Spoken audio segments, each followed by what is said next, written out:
Mesdames, Messieurs, bonjour, Koué. Pour ce premier anniversaire de Coconut Podcast, alors nous avons reçu une panoplie d'invités à l'émission en ce mois d'avril. Eh bien, notre dernière invitée, la dernière, mais non la moindre. Alors, si vous ne la connaissiez pas encore, c'est peut-être que vous n'êtes guère friand d'actualité, car ces derniers temps, on la voit, mais un peu partout sur tous les médias de la belle province du Québec. C'est avec un immense plaisir que nous recevons une juriste tout de même jeune, mais je pourrais vous dire très chevronnée dans le domaine qui est le sien. Je me dois de dire qu'elle est avocate, mais également, elle a certaines compétences en relations publiques. On va apprendre à découvrir notre invitée. Messieurs, dames, elle a décidé, oui, de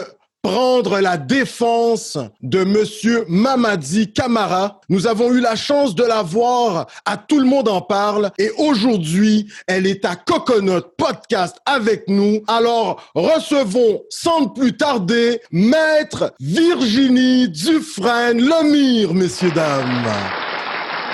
Bonjour. Virginie, bom dia. Bom dia. Como está usted? Sabemos que habla español también. Ah, sim, espanhol e português, né? Sí, bueno. Y ahí, cara. Alors, bonjour. Maître Virginie Dufresne, comment ça va? Ben, ça va. C'est comme une question qu'on se pose souvent, mais ça va. C'est un drôle de moment, mais ça va bien. Ça va bien. Écoutez, en ces temps de crise sanitaire, couvre-feu, comment ça s'est orchestré pour vous dans un premier temps sur le plan personnel? Est-ce que vous aviez pris du temps pour quand même prendre des nouvelles de la famille? Comment ça s'est orchestré pour vous? Est-ce que vous avez pris du temps pour éplucher certaines jurisprudences ou tout simplement lire un livre qui est un petit roman? On vous écoute. Ben là, depuis un an, le début, mettons que c'était beaucoup d'adaptation. On était en télétravail pendant de nombreux mois. Donc, à ce moment-là, j'habitais avec des colocs. Fait qu'on avait pris l'habitude d'aller faire du vélo tous les soirs. Donc, on essayait de créer des nouvelles routines. On a la chance, on n'est pas au front, là, donc on travaille de la maison. Donc, c'est pas, on est quand même super privilégiés. Donc, ça, c'est pas facile. Là. Je veux dire, c'est pas facile d'être productif dans ces conditions-là. Donc, je pense qu'il faut comme être compréhensif avec soi-même. Donc, c'est sûr que c'était pas la grosse productivité pendant un petit moment, là, parce que c'était difficile, mais les tribunaux étaient au ralenti aussi.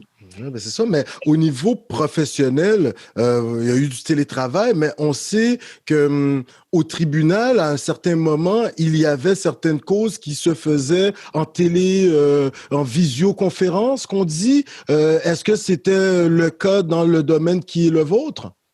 Ben, Tim, j'ai fait un de mes derniers dossiers criminels. Donc, les dossiers criminels sont encore en personne. Mais effectivement, j'ai eu des procès en visioconférence. Donc, c'est j'ai fait l'enquête du coroner pour le décès de M. Pierre Coriolan, une semaine ici en visioconférence. Donc, ça, c'est tout un ajustement là, parce qu'il te manque beaucoup d'informations. Normalement, quand on est en personne, on voit le juge de proche, on voit ses réactions, on voit qu'est-ce qui se passe, tandis que là, tu vois pas tous les intervenants en même temps. Il y en a qui sont beaucoup plus petits que d'autres. Donc, tout ce qui est gestion du non-verbal, comment est-ce que nos clients, leur non-verbal va être interprété, c'est beaucoup de questions. C'est assez... ça change beaucoup de choses. Ça change beaucoup de choses. Également, on sait qu'il y a un certain décorum dans une salle d'audience.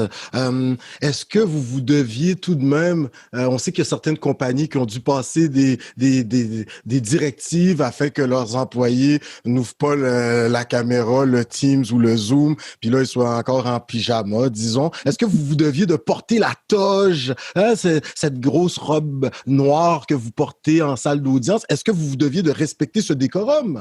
Ben, ça dépend dans quel C'est pas cadre. toujours hein, qu'on doit la porter. Non, c'est ça. Par exemple, pour des requêtes, quand il n'y a pas de témoins, ça, il n'y a pas de toge. Donc, ben, un veston, là, je suis en simple T-shirt, ça ne passerait pas. Là, donc, veston, mais j'ai fait un procès togé dans mon bureau par visioconférence. OK, d'accord. Bon, on voit qu'il y a eu de l'ajustement. Hein? Il a fallu s'ajuster. Excellent quand même.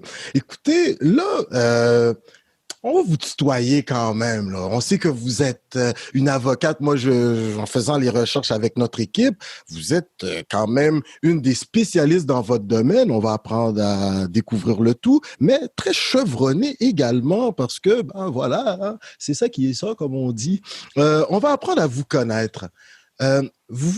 Madame, toi, Virginie, on va se lancer là.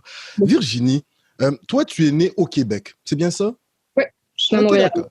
À Montréal. Donc, tu es une fille du 514. C'est bien ça? Excellent. D'accord. OK. Donc, toi, est-ce que tu as vu le changement STCUM, STM, ou tu es quand même jeune, là? Je suis quand même jeune, je pense que Ouais, ça doit c'est ça. Société des transports de la communauté urbaine de oui, Montréal à l'époque.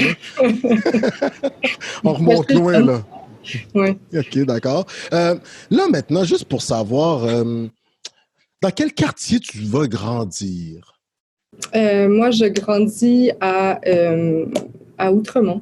À Outremont? Excellent. Est-ce que tu vas y fréquenter, par exemple, la superbe école Stanislas?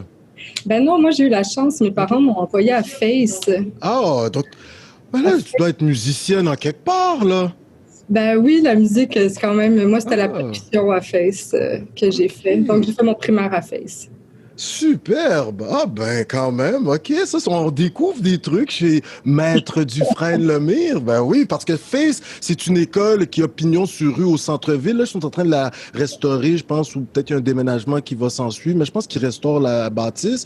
Et c'est vraiment une des bonnes écoles au niveau artistique, mais surtout au niveau musical. On y apprend la flûte traversière, tous les instruments à vent. Ah ben, OK, bon. Coconut Podcast, on a cherché, on n'a pas trouvé celle-là. C'est pas pire. Hein? Qu'en retiens-tu de ce passage dans une école de musique si réputée? Est-ce que tu en étais consciente à un si jeune âge? Et aujourd'hui, est-ce que tu es quand même contente de la décision que tes parents avaient prise à l'époque, qui t'ont quand même fait baigner dans un milieu musical intéressant?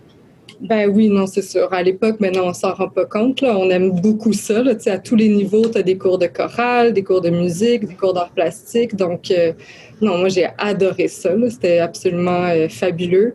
Mais après, ils m'ont changé d'école. Puis là, j'ai trouvé ça plus dur. Mais disons que Face, j'ai beaucoup aimé ça.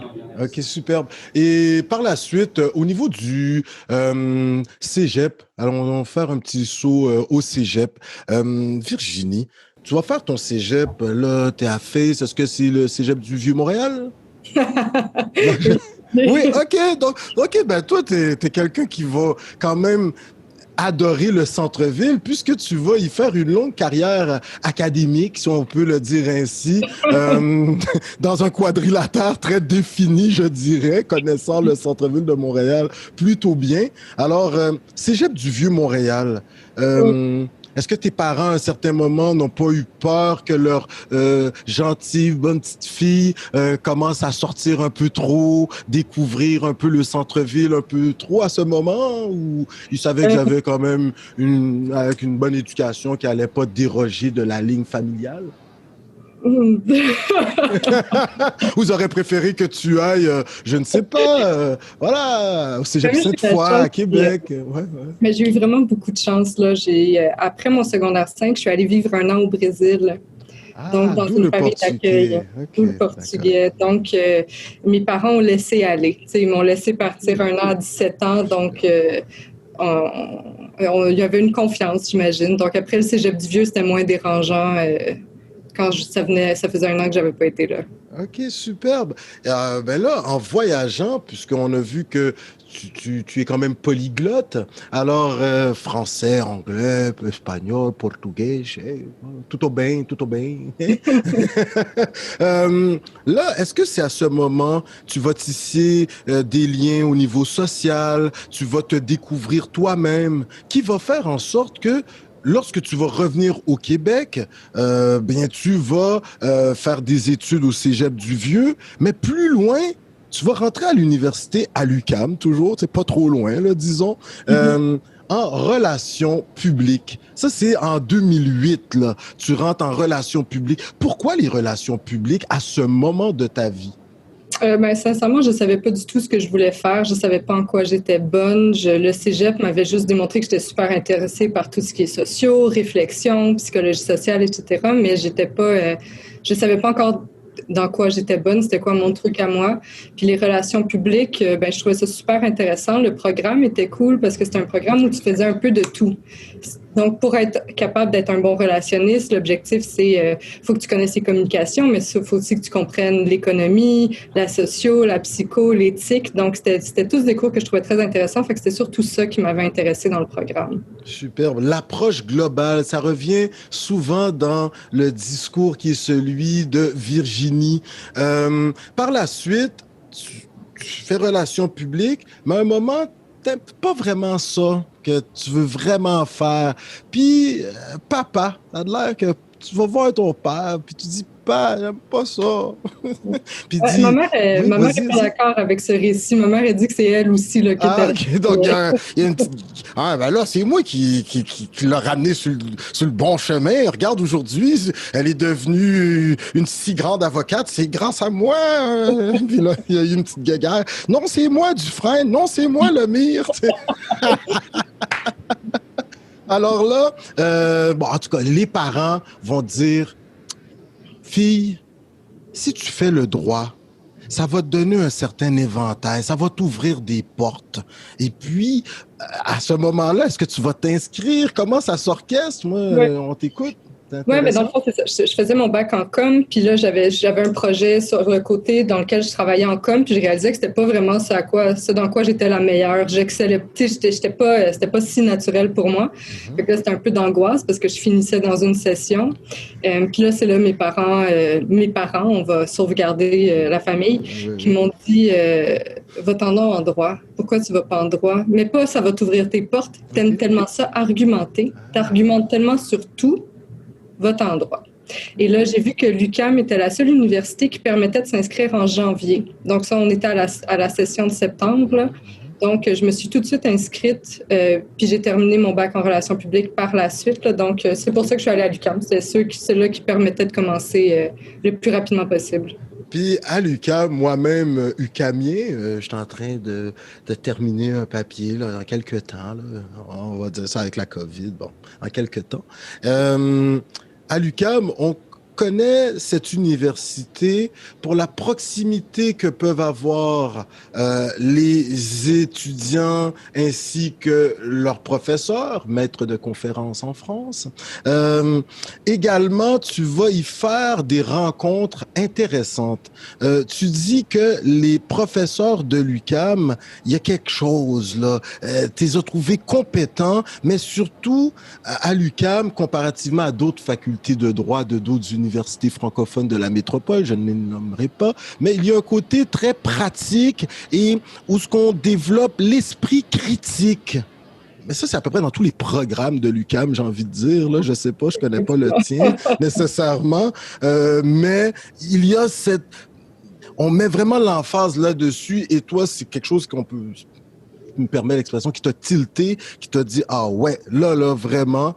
Alors, j'aimerais t'entendre là-dessus. Toi-même qui étais déjà UQAMienne, tu avais déjà une idée comment ça se passait, mais quand tu arrives dans la faculté de sciences politiques, Sciences Po et de droit, tu es comme, wow, OK, c'est intéressant, là. Ouais, j'ai vraiment aimé ça. Il y avait certains cours qui m'ont tellement allumé. Tu sais, les profs, c'est parce que moi, je connaissais pas ça, le droit. Il y a personne qui est avocat dans ma famille. C'est pas du tout un domaine qui m'était familier. J'avais jamais lu la Constitution. Je savais pas comment ça fonctionnait. Mais on parlait de droit dans tout, mais c'était vraiment quelque chose qui m'était inconnu. Donc, quand j'ai découvert cet univers-là, découvert à quel point c'est riche, dans le sens que il y a tellement de choses à découvrir. Puis finalement, quand tu lis le journal, dans chaque article, quasiment, on parle de droit. Le droit est à travers tout. Omniprésent. Exact. Et donc, je trouvais ça absolument intéressant. Puis je trouvais ça fou comment parfois, ou peut-être moins maintenant, là, et tant mieux, on présentait le droit comme étant quelque chose de neutre. Le droit est neutre. Et ce que j'ai appris à l'UQAM, c'était que pas du tout. Son application peut être complètement discriminatoire. Le droit n'est pas neutre. Il est fait par des humains. C'est qui ces humains-là au pouvoir? Ils représentent quel groupe? Ils font des lois pour qui? Et donc là, j'ai réalisé l'injustice des lois parfois et l'application aussi du droit. Puis j'ai trouvé ça absolument fascinant. Vraiment, c'était comme un monde qui s'ouvrait. Ça semble un peu naïf, là, parce que c'est évident pour certaines personnes, mais pour moi qui ne connaissais pas du tout ça a été quand même un gros apprentissage. Alors là, tu fais tes études de droit à l'UQAM de 2011 à 2013. Par la suite, pour ceux qui ne le savent pas, il y a l'école du barreau qui peut se faire en 6 mois, 1 an. 4 ou 8 mois. 4 ou 8 mois. Et là, maintenant, à la fin de votre barreau, tout dépendamment, il y a un stage qui peut y être greffé. C'est bien ça? Un stage obligatoire. C'est obligatoire. Bon, hein, on est en train de faire notre apprentissage, chose sur laquelle vous misez énormément ces temps présents où ce qu'on se doit de démocratiser le droit pour que de plus en plus de personnes comprennent le système de justice, l'appareil judiciaire. Alors là, vous allez faire, pour revenir à ce que tu disais précédemment, tu vas faire là tu as pratiqué le droit criminel, mais peu de temps après, tu vas quand même faire un stage au tribunal des droits de la personne. Est-ce que tu peux nous parler? Est-ce que c'est tout de suite en étant au barreau que tu vas faire ton stage au tribunal des droits de la personne, des droits de la personne? Donc, on aimerait t'entendre un peu. Qu'est-ce qui te fait passer de la common law, droit criminel, vers plus un droit aujourd'hui que tu pratiques davantage droit civil, peut-être aussi le changement, là. Ouais. OK. Donc, moi, quand j'ai fini mon barreau, j'avais eu mon stage pendant le barreau, parce que je voulais faire mon stage tout de suite après. J'avais hâte de commencer à pratiquer. Donc, moi, j'ai fini le barreau en mai, puis une semaine plus tard, j'ai commencé mon stage. Donc, j'ai fait mon stage au tribunal des droits de la personne. Donc, le tribunal, c'est vraiment un organe judiciaire. Donc, j'ai fait mon stage auprès de juges, les juges du tribunal. Et c'est la commission des droits de la personne qui peut amener des dossiers au tribunal. Donc, moi, j'assistais les juges dans la recherche. Les avocats du tribunal, je travaillais pour eux aussi. Donc, c'était vraiment plus un stage. Donc, je rencontrais pas de clients. C'était pas ça le stage. Mais c'était beaucoup de recherche, de lecture, d'assister aux représentations. Donc, j'ai quand même beaucoup aimé ça. Je me suis rapprochée de certains juges qui m'ont un peu pris sur leur aile, puis qui m'ont montré, qui m'ont mené avec eux. Donc, ça, c'était super intéressant de voir la justice du point de vue d'un juge. Et quand j'ai terminé mon stage, j'ai décidé d'aller en droit criminel parce que je trouve ça super intéressant. La charte, c'est les droits les plus fondamentaux. C'est quand tu es arrêté par la police, comment est-ce qu'on fait pour respecter quand c'est l'État qui te poursuit? Comment est-ce que tu te défends? Donc, j'ai pratiqué en droit criminel mes premières années. Puis comme j'ai eu mon dernier dossier il n'y a pas longtemps, donc j'ai complètement arrêté ça. Mais c'est pendant que je faisais mon droit criminel, pendant que je pratiquais en droit criminel à mon compte, que j'ai rencontré l'avocat qui est rendu mon mentor maintenant. Monsieur Alain Maître Arsenault, ça a l'air que c'est celui qui va vous former en matière de brutalité policière, agression sexuelle. Tu sais, c'est vraiment un gourou, là, ça a de l'air. Lui-même, UQAMien, ça a de l'air. On est un cabinet très UQAMien. Mon autre associé aussi, Justin Oui, qui est UQAMien. Mais oui, Maître Arsenault est dans les, pas premières cohortes, mais pas longtemps, ça fait 40 ans cette année qu'il est avocat. Oh, wow! Donc, oui, puis ça, c'est tout un avocat. Et votre cabinet qui porte la dénomination, alors c'est Arsenault Dufresne, que vous avez vraiment rassemblé en 2017. Là, il y a comme toute une étape là, pour que le bureau devienne le cabinet qu'il est aujourd'hui. Il apparaît que vous êtes dans les seuls qui vous spécialisez dans ces questions de brutalité policière, profilage, entre autres, agression sexuelle également. Ça, c'est quand même hyper intéressant. Mais peux-tu nous parler de Monsieur Alain? En plus, porte mon prénom, tu sais, veut dire. Oui, quel beau prénom. Donc, Monsieur Alain Arsenault, maître Arsenault, oui. Maître Arsenault, lui, a commencé à pratiquer assez rapidement. Il est allé dans les dossiers. Lui aussi a commencé en criminel, puis il a switché par la suite. Il est allé très, très jeune. Dès le début de sa pratique, il a travaillé à la commission sur les chauffeurs de taxi. Donc, le racisme dans l'industrie. Et dans l'industrie du taxi. Il a fait aussi des enquêtes publiques à Sept-Îles. Il y avait eu 2 Inuits qui avaient été tués, puis il y avait eu une enquête publique, et donc lui avait travaillé là. Donc, il a commencé à travailler avec les communautés autochtones, puis beaucoup avec les populations racisées, brutalité policière, etc. Donc, lui, très rapidement, a créé cette pratique-là. Il n'aime pas ça qu'on dise ça, là, mais tu sais, je veux dire, c'est un cabinet militant. Là, on choisit clairement des dossiers qui nous intéressent, puis on a la chance de pouvoir faire presque uniquement ce genre de dossier-là. Parce qu'il y a d'autres avocats, évidemment, qui font de la brutalité policière puis des dossiers d'agression sexuelle. Il y en a beaucoup, beaucoup, mais je vous avoue, il n'y en a pas beaucoup qui sont uniquement spécialisés là-dedans. Là. Donc, nous, c'est vraiment, tout ce qui est abus d'autorité, c'est vraiment ce qui nous intéresse. OK, superbe. Et juste pour mettre la cerise sur le sundae, au niveau de tes spécialisations, tu nous dis si c'est vrai ou pas. Hein? Tu sais, des fois, en faisant les recherches, on s'est peut-être trompé de fiche. Là.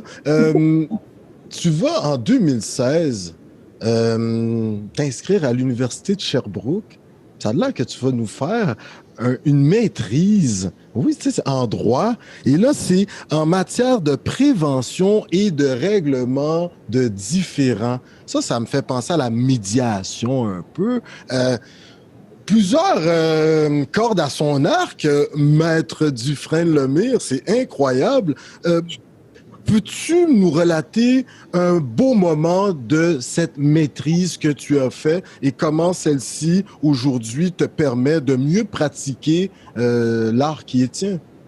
Bien, cette maîtrise-là, je vous avoue que c'était particulièrement agréable de retourner sur les bancs d'école après quelques années de pratique privée, là, parce que la pratique privée, c'est quand même assez intense comme choix de pratique. Et donc, d'être assis sur un banc d'école puis d'écouter quelqu'un qui te raconte son savoir puis qui te fait part de son expérience, j'ai trouvé ça absolument fabuleux. Là. Il y avait un prof que j'ai particulièrement aimé qui est décédé malheureusement il y a quelques semaines. C'était un prof qui a été un des premiers conseillers de Kofi Annan et un autre à l'ONU. Donc, lui, il a travaillé dans des négociations internationales avec toutes des différentes parties. Il orchestrait ça. Donc, c'était un négociateur hors pair, mais vraiment, là. Et lui, il nous faisait faire des exercices de négociation, mais c'était tout le temps, c'était absolument brillant, ces exercices. La solution, c'était tout le temps la chose que tu n'avais pas pensé. C'était jouer avec le protocole, c'était sortir des règles, puis c'était tout le temps tellement créatif. Donc, j'ai trouvé ça super intéressant de pouvoir faire ça. C'était un peu intense, là, en même temps que travailler à temps plein, mais c'était super intéressant. Là, il reste juste à rédiger le mémoire. Là. OK. Bon, ben... tout le Coconut Podcast Crew, tous les fanatiques du Québec, de la diversité, vont vous envoyer des énergies positives parce que, écoutez, vous représentez si bien les intérêts d'une justice sociale. En plus, en sachant que vous êtes UQAMienne, c'est comme vous avez on va utiliser l'anglicisme, vous avez le approval UQAM, approuvé UQAM. Donc là c'est clair. Moi, j'ai une dernière question pour vous. Hein. Vous me voyez venir sûrement à la toute fin.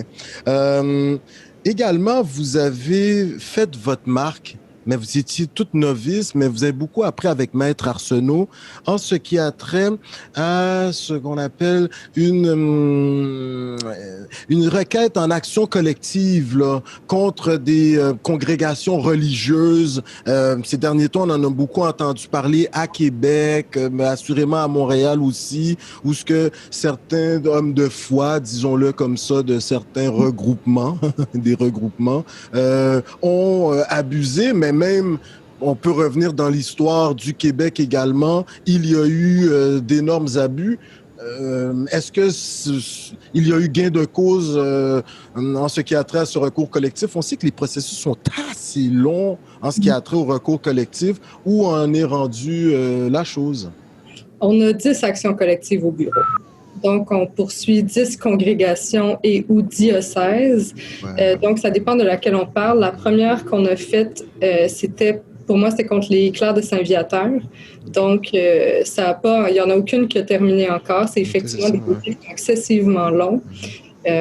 Pour moi, ça a été tout un apprentissage là, qu'il y a des messieurs de 70 ans qui t'appellent pour raconter leur agression quand ils étaient enfants, puis c'est la première fois qu'ils le racontent. Je veux dire, on a genre 350 victimes juste dans ce recours-là. Donc, c'est beaucoup d'apprentissage. Comment parler, comment gérer ça, après comment défendre leurs intérêts. Donc, on est encore les deux pieds dedans. On travaille fort là-dessus tous les jours. Donc, je ne sais pas encore comment ça va se finir. J'espère que ça va bien se finir. Mais tu as une implication au niveau personnel, mais une implication au niveau social. Tu t'impliques sur différents conseils d'administration. Entre autres, 2017-2018, tu étais au conseil d'administration de la CRIFAS, Centre de ressources et d'intervention pour hommes abusés sexuellement dans leur enfance. Donc, ça fait écho à ce que tu nous disais il y a quelques secondes. C'est quand même intéressant. Tu es encore sur un CA, ça c'est magnifique. D'ailleurs, il y avait un superbe reportage au téléjournal de 18h à Radio-Canada avec Yvon Deschamps. Donc, tu es sur le CA de la Fondation Yvon Deschamps dans Centre-Sud, une nouvelle bâtisse. Félicitations. Ça, là, c'est quoi? Saint-Henri, Petite-Bourgogne, c'est pas trop loin? C'est Centre-Sud, hein, c'est ça, hein? C'est le quartier où on est situé comme bureau, là, donc c'est sûr que c'est un quartier qui me tient à cœur. Mais non, c'est un projet absolument fabuleux. La bâtisse, elle est magnifique, mais je ne mérite pas ces félicitations-là, mais je vais les faire à l'équipe. Oui, à l'équipe, ouais, voilà, donc ça, c'est magnifique. Et surtout, tu t'es impliqué également, tu es encore impliqué au sein de la Clinique internationale de défense des droits humains de l'UQAM. Ça aussi, c'est impeccable. Où est-ce que tu trouves le temps, maître? Je sais pas. J'ai de la misère.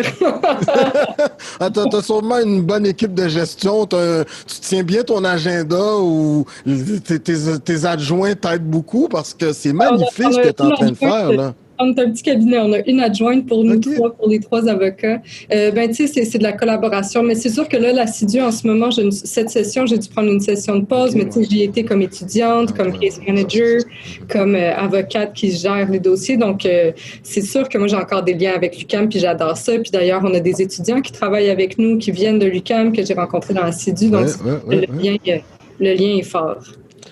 Là, maintenant, en 2019, tu vas recevoir une distinction, une reconnaissance de ton université, alma mater, hein, voilà, un prix de la relève du Conseil des diplômés de la faculté de Sciences Po et de droit. La réaction de tes parents lorsque tu appelles maman et papa, hein, je n'ai pas dit maman ou papa, non. Je vais être en bon terme avec les Dufresne-Lemire.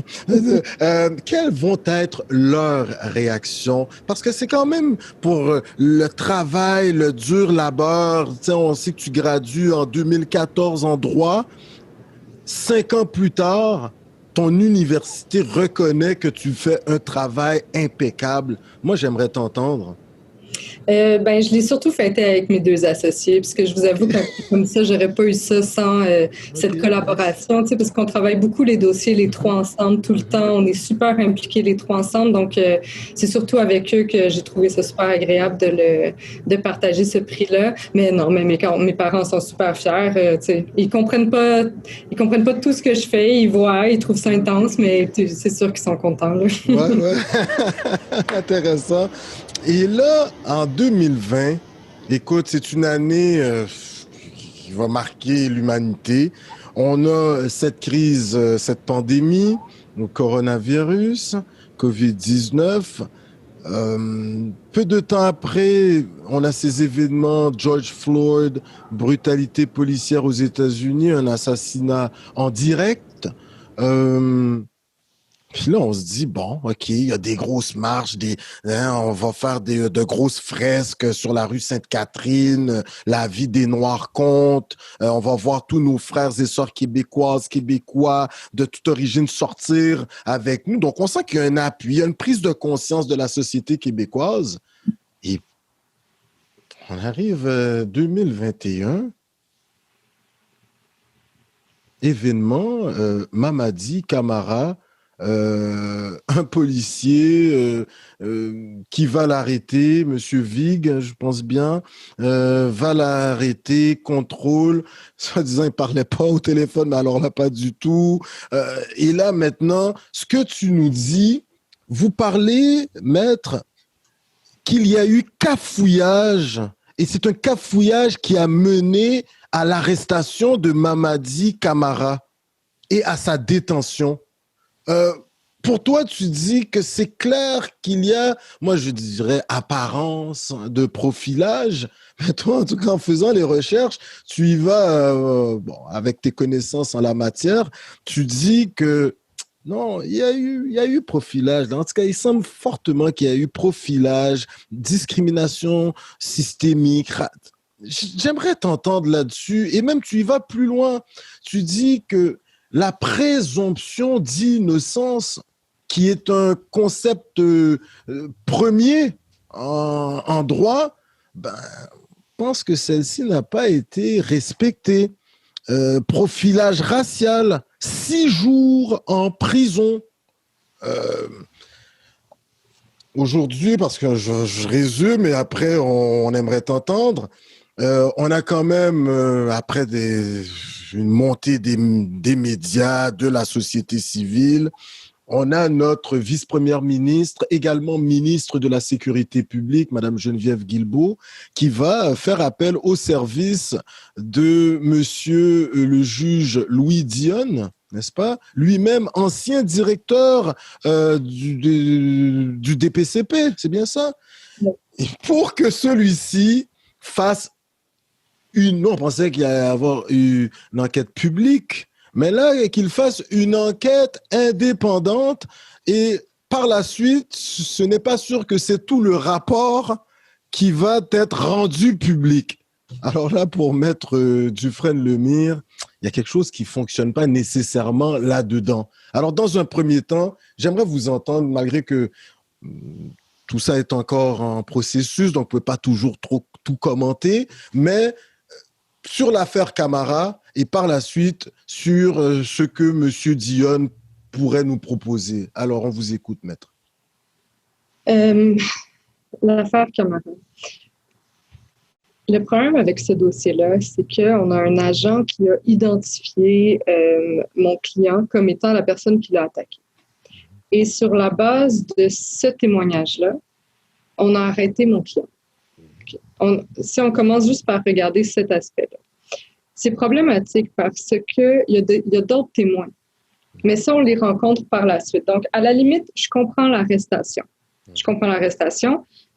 Pas de cette manière-là. C'est absolument inacceptable de traiter sortir quelqu'un de sa voiture par la fenêtre. On est déjà rentré à la maison de mais monsieur. Qui n'est pas rentré à la maison. Mais après, il rentre dans la maison, oui, effectivement, avec un pied sur la tête. Je veux dire, pour vrai, là, il n'y a rien qui justifie cette façon-là d'agir. Mais par la suite, c'est que les policiers vont avoir accès à d'autres informations. Il va y avoir une enquête, il va y avoir les vidéos, il y a des témoins. Et il y a la version de mon client, il donne sa version et il y a beaucoup de choses qui commencent à ne plus pointer à pointer ailleurs et ça n'a pas été pris en compte. C'est l'impression que ça donne quand on regarde la preuve et c'est ça qui est problématique. Pourquoi ça n'a pas été pris en compte? Pourquoi est-ce qu'on a continué à croire que c'était lui?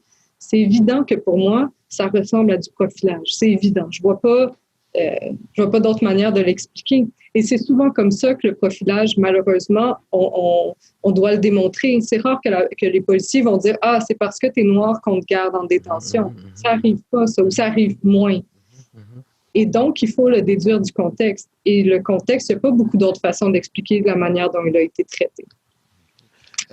les policiers disent, oui, mais nous, on a remis certains éléments de preuve au DPCP. Et maintenant, c'est le DPCP qui a décidé de porter les accusations. Alors maintenant, la faute revient à qui? Moi, il a peur que les policiers ont agi dans un empressement hâtif. Il y a plusieurs fautes peut-être qui ont été commises, ne serait-ce en apparence. Hein, attention. Mais au niveau du DPCP, moi, perso, là, en tant que citoyen qui essaie de comprendre, mais si les preuves ne sont pas suffisantes, si on a certains éléments, il y a dû avoir d'autres enquêteurs qui sont revenus sur le dossier pour trouver cette caméra du MTQ, du ministère des Transports du Québec, qui va venir véritablement, mais même pas, parce qu'on va attendre les tests d'ADN pour disculper totalement M. Maître, je vous écoute. Non, mais la vidéo, il l'avait bien avant. Mais je suis d'accord avec vous. Les policiers, pour être poursuivis, on doit démontrer une simple faute. Un policier raisonnable, placé dans les mêmes circonstances, n'aurait pas réagi de la même façon. Donc, pour les policiers, c'est évident que, selon moi, il y a des fautes. Pour le DPCP, malheureusement, selon moi, le DPCP a une immunité relative, qui fait qu'il ne peut pas être poursuivi pour une simple faute. Il faut prouver une négligence, une intention malveillante. Le fardeau pour poursuivre le DPCP est quand même assez élevé. On a des dossiers dans lesquels on conteste cette immunité-là au bureau, là, dans quelques dossiers, mais donc c'est beaucoup plus difficile de poursuivre le DPCP. Et donc, il faut voir comment est-ce que la preuve a été présentée au DPCP, qu'est-ce qu'il avait, c'était quoi la preuve nouvelle. Donc, il y a encore beaucoup de questions qui se posent, là, mais c'est évident qu'il faut analyser les deux possibilités d'erreur. Et en ce qui a trait maintenant à cette enquête, ce travail qui va être fait par monsieur le juge Dionne, moi, en tant que citoyen, en faisant toutes les recherches avec l'équipe, mais ça, c'est un élément que les médias nous ont peut-être pas trop relayé, mais c'est l'ancien directeur du DPCP qui va tenter de comprendre ce qui s'est passé au DPCP. Bon, peut-être pour une certaine confiance au sein de l'organisation, peut-être avoir voir quelqu'un qui vient de l'extérieur, qui vient un peu rentrer ses pattes là dans nos trucs, ça peut un peu gêner. Est-ce que c'est un coup politique de nos gouvernants? Parce que là, moi, je me dis, mais oh là là, je sais pas, est-ce que vous voyez qu'est-ce que je dis là? Bon. Bien sûr que je vois ce que vous dites et je suis tout à fait d'accord qu'il y a un grand problème de confiance entre la population et nos institutions. Et ce n'est pas pour améliorer les choses la manière dont ce dossier-là est géré. Le manque de transparence dans la gestion de l'enquête, on ne sait pas qui est entendu, quand, ce qu'ils vont dire. Est-ce qu'on va le savoir? Est-ce que le rapport va être public, une partie du rapport? Est-ce qu'on va savoir qui a dit quoi? Comment on va contester? Si moi, je sais qu'il y a quelque chose qui n'est pas vrai, est-ce que je peux contester? Donc, c'est super problématique parce que le manque de transparence accentue le manque de confiance de la population envers ces institutions-là. Donc, c'est sûr que c'est très problématique selon nous. Maintenant, il y a une question qui m'intéresse parce qu'on arrive vers la fin de l'entrevue. À la Chambre des communes, il apparaît plusieurs grands dirigeants de notre province, grandes personnalités, reconnaissent qu'il y a racisme systémique. Mais certaines personnalités ne veulent pas ainsi qualifier la chose. Est-ce que les tribunaux ont déjà statué sur une genre de définition de ce qui est considéré comme discrimination systémique ou voire profilage racial? Est-ce qu'il y a une définition? Est-ce que les magistrats peuvent un peu, en quelque sorte, donner une direction au débat? Je ne sais pas si vous voyez. C'est rare que les tribunaux sont à l'avant-garde des débats. Les tribunaux sont plutôt à la traîne des avancements. Il y a de rares fois où les tribunaux, ce sont eux qui ont fait avancer les débats de société, mais c'est malheureusement un peu rare. De ce que le profilage racial, ça, oui, ça a été défini par la Cour suprême. Bref, le profilage racial, c'est défini, c'est reconnu. Le racisme systémique, Éric Jean Stem, il y a beaucoup d'enquêtes qui disent Il y a beaucoup de rapports d'enquête, de comités qui ont été mis en place par des gouvernements qui le disent. Je veux dire, je comprends même pas pourquoi on peut même pas le reconnaître. C'est tellement évident. La loi sur les Indiens, c'est du racisme systémique. Je veux dire, on peut tu sais, je m'explique mal cette incapacité à reconnaître un état des faits aussi évident. Superbe. Et pour terminer, cette question est intéressante. On sait que certains groupes de la communauté noire, de la communauté guinéenne, noire en général, québécoise même aussi, hein, on sent, se sont ralliés derrière Monsieur Mamadi Camara pour lui apporter ce support. On a eu des GoFundMe sur les réseaux sociaux, entre autres. Comment vous ont-ils approché? Ou tout simplement, moi je connais un peu peut-être la réponse, étant un peu spécialisé dans le domaine, en cherchant vraiment qui est-ce qui peut représenter, qui vous a, est-ce que c'est M. Will Prosper de par ses contacts ou la famille Camara qui ont fait leurs recherches et ou c'est vous qui les avez appelés? Je sais pas, je sais aux États-Unis ça se fait des fois. Moi je vais vous présenter, on va s'arranger après, mais il y a un colloque pour moi un peu, vous voyez là. Voilà. J'aimerais vous entendre là-dessus. C'est sûr que je peux pas dire, mais habituellement, est-ce que c'est vous, des fois, est-ce que c'est possible que vous... Jamais. Non, OK. Jamais de sollicitation. Ah, OK. Jamais. Non, c'est pas comme aux États-Unis, lorsque vous voyez les dollars possibles à faire et puis vous dites, on embarque. Eh oui, Justin, Alain, on y va. Non. Non, pas du tout. OK. C'était un peu ça la question, là. On m'a approché parce que c'est ça que je fais. C'est notre spécialisation au bureau. J'ai une équipe, j'ai un mentor qui fait ça depuis des années, qui est connu, qui est estimé dans ce qu'il fait. Donc, c'est pour ces raisons-là qu'on a été engagé. Et donc, non, je ne fais pas de sollicitation. OK, superbe. Dernière question. Plusieurs jeunes, moins jeunes, issus de la diversité, puis pour moi, la diversité, elle est même diversité d'opinion, ils vous écoutent ce soir. Ils ont la chance d'avoir une avocate qui côtoie un mentor qui est très, qui a un respect dans le domaine. Monsieur Arsenault, moi, je viens de découvrir quelqu'un là, tu sais, vraiment. Si vous aviez un conseil à donner à ces jeunes, parce qu'on sait que l'éducation populaire, vous avez cette volonté que le système de justice soit de plus en plus connu, compris par le plus grand nombre. Votre implication dans les cliniques à l'UQAM, entre autres, par exemple. Quel conseil donneriez-vous aux plus jeunes? Est-ce que c'est d'aller lire le code de procédure pénale ou le code civil à tel article ou je sais pas, la Constitution ou la Charte des droits, vous qui étiez au tribunal des droits de la personne? On vous écoute, Maître Dufresne-Lemire. C'est sûr que si c'est pour savoir comment dealer avec la police, connaître ses droits, c'est quand même super important. Après, il faut tout le temps faire attention quand il y a une arrestation parce que connaître ses droits, des fois, les policiers trouvent ça baveux, arrogant, ça peut les faire réagir. Donc, dans le cas d'une arrestation, je pense que ce qui est le plus important, c'est de garder son calme, puis s'identifier. On a l'obligation de s'identifier si on est arrêté, puis après, garder le silence. Ça, c'est les droits qu'on apprend quand on lit la charte. Garder le silence est excessivement important. Et si, par exemple, on est témoin d'une arrestation, ce qui est important, c'est de garder une distance qui va être dite respectueuse, qui va permettre au policier de faire son travail. Mais si on voit quelque chose, c'est de filmer tout en ne s'impliquant pas, en dérangeant pas. Donc, je pense qu'il faut que la tension ne monte pas parce que c'est les policiers qui ont l'autorité.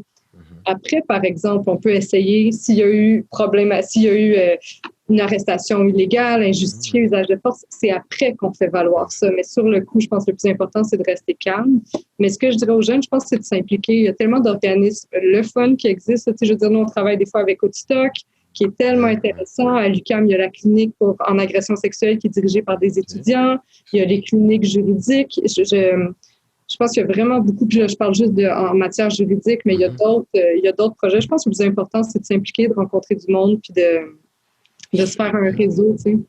une suggestion de lecture, de film. Vous regardez, je sais pas, une série sur Netflix qui implique des juristes. Je sais pas, peut-être. On vous écoute, maître. J'essaie de pas trop lâcher un peu le travail quand je suis à la maison, mais des livres qui sont intéressants. Ben, sur le sujet, il y a le livre de Robin Maynard, qui est Noir sous surveillance, qui est une Bible en la matière, qui est un ouvrage absolument fascinant. Là. Puis là, sinon, ben là, ma prochaine lecture, c'est Boys Club de Martine Delvaux, donc j'ai très hâte de lire ça.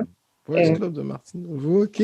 Noir sous surveillance, on le retrouve à la librairie Racine, entre autres sur la rue Saint-Hubert. Donc ça, entre autres, pour ceux qui aimeraient. Moi, je l'ai acheté, donc ça tombe bien que vous en parliez. Maître Dufresne-Lemire, écoutez, toute une entrevue. On a eu plus de temps que tout le monde en parle. Donc, franchement, incroyable. Vous êtes hyper intéressant. Vous êtes comme une encyclopédie sur pied. Moi, voilà, la dernière question pour terminer, parce que je l'ai oublié. Oui, c'est mon oubli. Oui. Avec votre capacité au niveau des communications, votre compréhension de la chose publique, les jurisprudences et autres. Dans un avenir rapproché, dans un avenir lointain ou dans un avenir quelconque, risque-t-on de voir Virginie Dufresne-Lemire dans l'arène politique ou tout simplement juge à la Cour suprême du Canada? Ben non. Juge, non. C'est pas du tout quelque chose à quoi j'aspire. Je vous avoue que j'aime beaucoup mon indépendance. Okay. J'aime pouvoir travailler avec les gens avec qui je travaille. J'aime pouvoir contester le pouvoir, les abus d'autorité. Okay. Je pense pas que j'ai une candidature que les institutions aimeraient pour être juge. Donc, non. Politique, j'ai beaucoup de déception vis-à-vis le politique, donc je vous avoue que c'est pas, je craindrais l'effet que ça pourrait avoir. Procureur général du Québec, on pourrait en faire des changements. Ouais, on ne sait jamais. Vous êtes jeune, hein? Vous êtes jeune. Ben oui, on ne sait jamais ce que ça va donner. Vous êtes la trempe de Mme Arbour, je trouve. Il y a quelque chose, là. C'est bon, ça. La première avocate que j'ai vue faire, une des seules qui a démissionné de la Cour suprême au Canada. C'est fou, hein, quand même. Oui, elle trouvait ça un peu plate, je crois. C'est vraiment fascinant, cette dame-là, effectivement. C'est une très gentille comparaison.